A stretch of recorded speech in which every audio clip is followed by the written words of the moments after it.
ఇప్పుడు ఎక్కడ లేఅవుట్ వేసినా మనం ఏం కోరుకుంటాం యాజ్ ఎ కస్టమర్ గా, అరే అన్ని ఫెసిలిటీస్ నా వెంచర్ పక్కన నా ప్లాట్ Yeah. పక్కన ఒక ఎంఆర్ ఆఫీస్ రావాలి, Correct. పోస్ట్ ఆఫీస్ రావాలి, బస్ స్టాండ్ రావాలి, అంటే ఒక సిటీ స్కూల్ రావాలి, ఏర్పడాలని కాలేజ్ రావాలి, కోరుకుంటాం. హాస్పిటల్ రావాలి, ఇవే అనుకుంటాం. బట్ నాకు రాబోలేదు, ఆల్రెడీ ఉన్నాయి నాకు.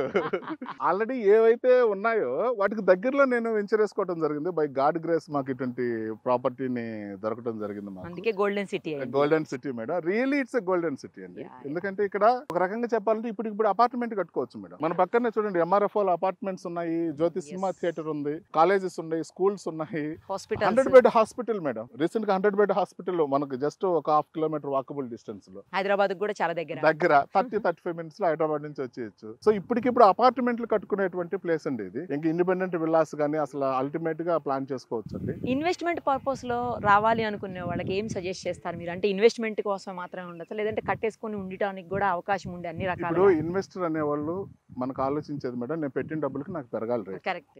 End of the day motivation అనేది అదే మనకు. అవును. సో ఇప్పుడు నువ్వు ఆల్రెడీ ఏదైతే ఇన్వెస్ట్ చేస్తున్నావో నీకు దగ్గరలో ఇన్ని డెవలప్మెంట్స్ ఉన్నాయి, సినిమా థియేటర్, ఎంఆర్ఓ ఆఫీసు, వాటి పక్కనే నువ్వు కొంటున్నావంటే నీకు ఇంకా వేరే ఆలోచన అవసరం లేదు. ఇమ్మీడియట్గా నువ్వు పెట్టిన ప్రతి రూపాయి అప్పటికి వచ్చేతలకి 100 రెట్లు పెరగచ్చు. రెండోది ఏంటంటే నువ్వు తీసుకున్నటువంటి ప్రాపర్టీ దాంట్లో ఇప్పుడు విల్లాలు కట్టుకోవచ్చు, అపార్ట్మెంట్సే కట్టొచ్చు. సో అటువంటి ప్రాపర్టీలో నువ్వు కొనేటప్పుడు నీకు ఇంకా అసలు కస్టమర్కి వేరే ఆలోచన లేకుండా హ్యాపీగా తీసుకోవచ్చు అండి. ఇది మున్సిపల్ అప్రూవ్డ్ కూడా ఆల్రెడీ.